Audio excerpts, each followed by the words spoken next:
Tulong-tulong ang ilang barangay tanod sa Caloocan para hulihin ang dayo sa kanilang lugar.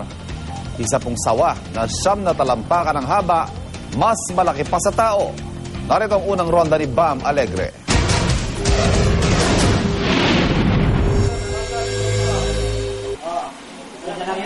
Nabulabog ang mga tanod ng Libis na Durata, Barangay 18 sa Caloocan dahil sa isang kakaibang bisita. Isang sawa na nahuli sa isang kalapit na bahay. Inilipat sana ang ahas sa mas malaking kulungan nang bigla itong nagpumiglas. Ulo! Palaban ito at handang manuklaw. Mabutit listo ang ilang tanod at nahawakan ng sawa sa ulo.